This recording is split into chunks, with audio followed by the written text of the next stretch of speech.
Es sábado. Buen momento para decir las cosas como son. Las cosas como son. Con Pablo de León.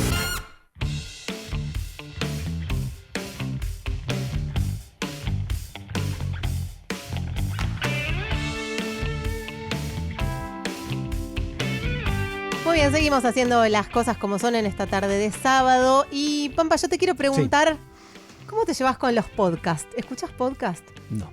¿No? Bueno, tengo algo... Sí, la verdad que sí, porque te decía como de escuchar.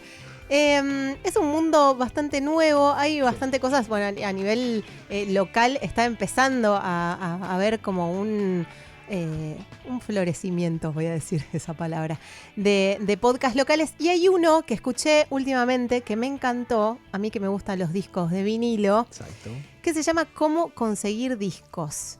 Y vamos a hablar con Sol Puebla, que es DJ, es traductora y co-creadora de este podcast. Hola Sol, ¿cómo andas? Pelli Zambrano y Pampa Leturia te saludan acá en Las Cosas Como Son. Hola, ¿cómo andan? Bien, muy bien. Bueno, contanos un poco cómo se les ocurrió a vos y a Luciana Miranda armar este podcast que básicamente recorre disquerías de la ciudad para hablar con sus dueños o con sus encargados y contar anécdotas y cómo es tener una disquería. ¿Cómo llegaron a esa idea? Bueno, en principio todo surgió porque hicimos un vivo de Instagram para hablar de discos y nos pareció que teníamos mucho para contar. Después, cuando terminó el vivo, nos quedamos hablando, nos juntamos un día para disfrutarnos ideas y ver qué podíamos hacer, porque nos había gustado como la dinámica entre las dos. Y nos parecía que se hablaba muchísimo de discos y de música, pero muy poco de lo que iba por fuera, como del algoritmo de ahora y de dónde salían los discos en formato físico. Y nos pareció muy buena idea rescatar esas historias de las disquerías, así que ahí empezamos a darle forma al podcast. Y me imagino que eran todas disquerías que ustedes frecuentaban, ¿no? Porque conocen mucho de eso y se ve que recorrieron un montón también. Claro, eran, en principio, cuando seleccionamos la lista de las primeras 10 disquerías, que son las que están en la primera temporada, eran las que eran más importantes para nosotras, porque es donde compramos nuestros discos, donde vamos, aunque no compremos nada, a charlar con los disqueros, o porque tenían historias interesantes de fondo para contar. Uh-huh. Y recién decías, justo era una pregunta que te quería hacer. Hay como un prejuicio, ponele, de que uno si entra a una disquería, sobre todo una disquería que está adentro de una galería, ¿no? O que es un local como los que ustedes cuentan en Palermo, y que vos sentís que si no sabés nada de música o sabés muy poco, o si tenés 2 discos en tu casa porque los encontraste en lo de tus viejos, no sé si te sentís muy cómodo para entrar. ¿Qué consejo darías vos o cómo fue, si te acordás, tu primera entrada a una disquería para vencer ese miedo? Mi consejo es que hay que ir igual y hay que plantarse y decir, no tengo por qué saber todo. Claro. Me vas a dejar ver discos en paz o qué. Sí, ese prejuicio es real. Hay como 2 escuelas, digamos, está la vieja escuela de disqueros y la nueva escuela, y se nota mucho. Los de la vieja escuela son más de este estilo de quedarse detrás del mostrador en silencio y mirarte y juzgarte con la mirada. Claro. A mí me pasó, a Lucha también, lo hemos hablado varias veces. Uno después se acostumbra, pero cuando empezás a comprar discos, vas como apichonado y decís, ay, bueno, ¿qué me va a decir este señor si yo le pregunto si este disco? Y después te acostumbras, hay que ir, hay que preguntar y listo. O sea, algunos te van a mirar mal, pero vos te acostumbrás. Esa es básicamente lo que sucede. Algunos te van a mirar mal, pero igual siempre hay algo, o sea, como que en algún punto, de alguna manera, entras al disquero y terminas hablando. Igual estuve, por ejemplo, en mi caso puntual, estuve, no voy a decir dónde, pero muchos años en una disquería con miedo, básicamente porque voy a salir de acá traumada.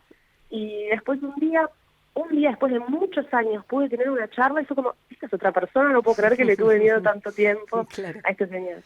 Y decime, en el podcast ustedes van a disquerías de calle Corrientes, disquerías más típicas, podemos decir, más antiguas, y después también hay disquerías palermitanas que son de mucho más acá en el tiempo.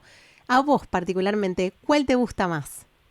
A mí, me gustan las clásicas porque tienen mucha historia, pero también me gustan hay una que no es tan nueva, pero por ejemplo las más nuevitas o las que se escapan un poco de las galerías, por así decirlo, tienen, como reciben también otro público, que es el que está caminando por la calle y quizás la vio y entró, Claro. están acostumbrados a otro trato, entonces es como mucho más ameno. Es mucho más común que entre alguien y mire y no compre nada. Claro, las que están en la galería en general están, o sea, va gente que compra discos Sí. y están acostumbrados a tratar con gente que compra discos, entonces si va alguien medio como de afuera, Sí. bueno, te tratan de esa manera. Claro. Pero los que están en Palermo, sobre todo, que hay mucho flujo de gente, mucho turista, mucha gente que está paseando y quizás la vio y entró, están acostumbrados a eso, entonces ya es muy diferente el trato. Me corro un toque del podcast y ya que estamos preguntándote a vos como coleccionista, cuando compras un disco usado, Sí. ¿qué onda? ¿Qué mirás?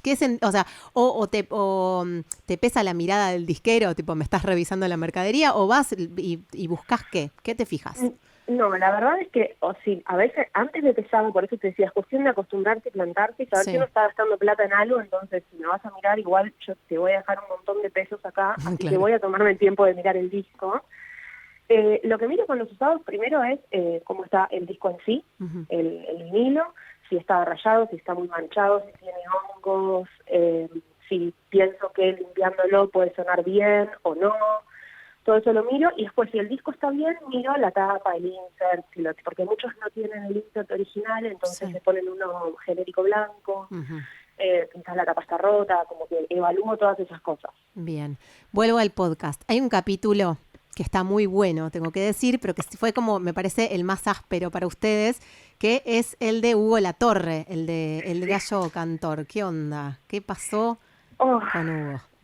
Ese capítulo, bueno, esa es una de las disquerías que todo el mundo conoce y todo el mundo tiene una opinión al respecto y en general no es buena, ni sobre la disquería ni sobre el disquero, digamos. Es como el villano. Sí. Y a nosotras nos costó mucho encarar ese episodio, la verdad, porque no queríamos dibujar la realidad, queríamos hacernos cargo de esto, de que él tiene esta fama, y no sabíamos cómo lo íbamos a encarar, y cuando fuimos a hacer la entrevista, él fue el villano de película, digamos, se hizo cargo de la situación. El capítulo ya arranca con él dicen que soy mal, que maltrato y que vendo caro, y tienen razón. Espectacular. Entonces, y después, igual, tuvo algunos gestos muy buenos con nosotras, tanto en la charla como digamos, que los transmitimos en el episodio, y eso también decidimos dejarlo porque nos gustó esto de mostrar como los claroscuros de una persona que todo el mundo en general odia, Sí. pero que también tiene en el fondo un corazón, y que nos cuente por qué era tan así él, por qué era, digamos, por qué trataba así a la gente, por qué Claro. vendía con esos precios, etcétera.